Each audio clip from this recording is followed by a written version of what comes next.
There is a bigger world outside the school campus, and in that world, you will find the real you. I would like to start my advocacy speech by asking you a question. A question that is going to be answered later on to this topic. What is studying for you? Is it the main reason of why you're going to school? This speech is all about the bigger world outside the school campus. How's your life in school? Do you still enjoy your studies? We have different ways on how are we going to answer the same questions. We have different ways on how are we going to express our feelings and thoughts. As a student, I have my own responsibilities and obligations to do.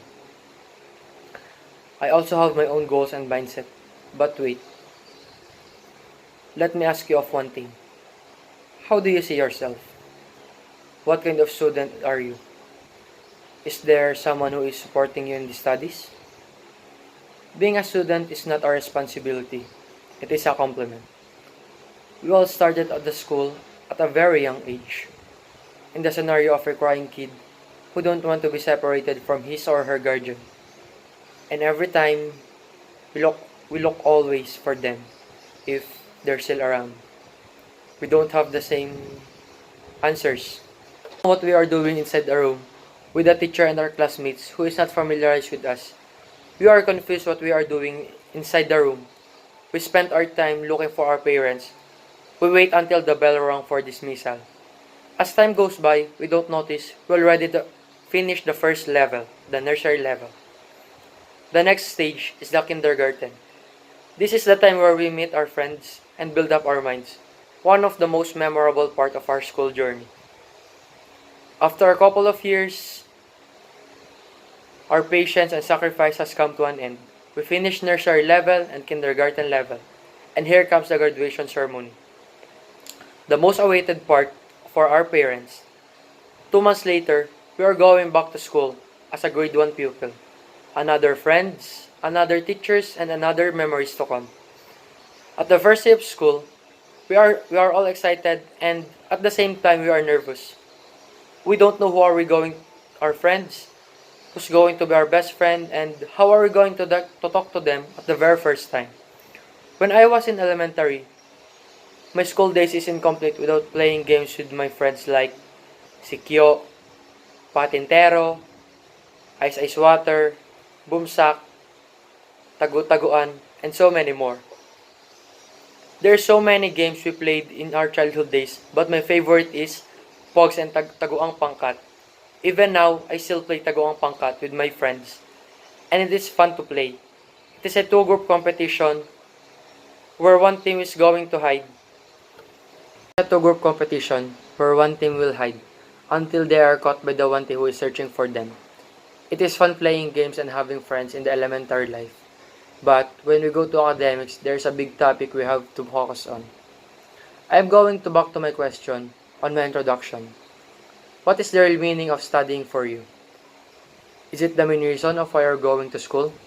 Our efforts in studies is one of the best reasons why our parents are striving and working hard for us. They do their best to teach us good manners. In fact, our parents is our first teacher. And the only teacher who teaches us a lot of lessons in life. They are always there for us to learn things and how to face life challenges. Our efforts in our studies is the inspiration of our parents. But how about our parents? They always think the good for us. Take a look at ourselves. Do we still care for them? Do we still respect their decisions? It is easy to us to say that we care for them, we love them, we are studying because of them. That's a lie for me. Why? Because youth nowadays is so different than earlier generation. Simply is the act of studying. There are more efforts before compare on what we are doing nowadays. I'm talking about the youth of first generation. They almost give their 90% effort in studying based on the research. Youth nowadays so influenced by social media and gadgets. It helps us to make our assignment, task, and research to make it easy and simple. And that is the main reason why we are so different compared to them. Yes, it is a big help for us. How about our efforts? Do our social media accounts appreciate our efforts in typing, in searching, in uploading? Probably no. Let us look at our teachers, especially our parents. Enjoy our education. That is one of the main topic of this advocacy. But how are we going to enjoy our education if there's a lot of distraction? That distraction can destroy our school life. What if your distraction is the people who is around you? We all know that there are so many people who are judgmental. There, there are people who look only on the bright side. How are we going to avoid them?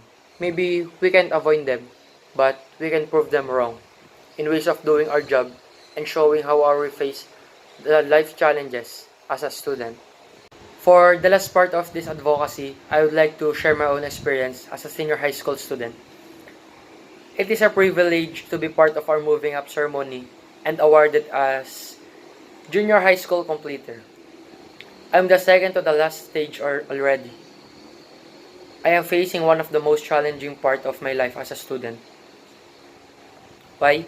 Because senior high school was never easy. It is not easy to decide on what strand are you going to take. Is it STEM strand, HUM strand, or maybe ABM strand?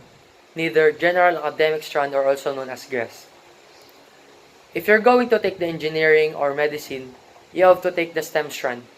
It is not easy to get in that strand, don't like, and don't fit with your college course. My dream is to be a chef. But that's not what my parents dreamed of me. They want me to be an engineer. I don't know why, but that is their plan for me. I have nothing to do about it. My job is to study and to finish what I have started in the way what my parents wanted for me. Being a student with a parent who is always there by our side is one of the things I want to be proud of. I am so blessed to have my parents, to have my dad who is working hard to give what we need, and a mother who is always there beside us, especially when we need her the most. I would like to end this speech by giving a quote: "Rejections are preparation for success." What I mean by that is, don't quit. Every struggle in lives, we need to do our best to achieve what we want. Our goals are the only hope we have to hold on. And to that hope, there should be patience, joy, humility, trust, hospitable, love, and lastly, our faith in God. Not to be negative, we students should not force ourselves to study. I mean, what we have to do is to give what we have. We don't have to give our 101% in studies. Because, in a matter of fact, our future is not based only in our studies.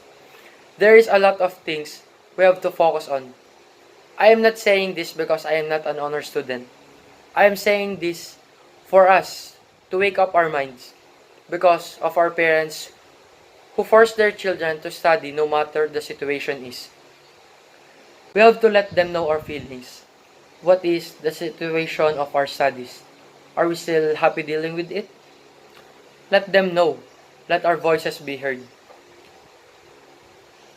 Like what Jose Rizal said, ang kabataan ng pag-asa ng bayan. We have to hold on to that.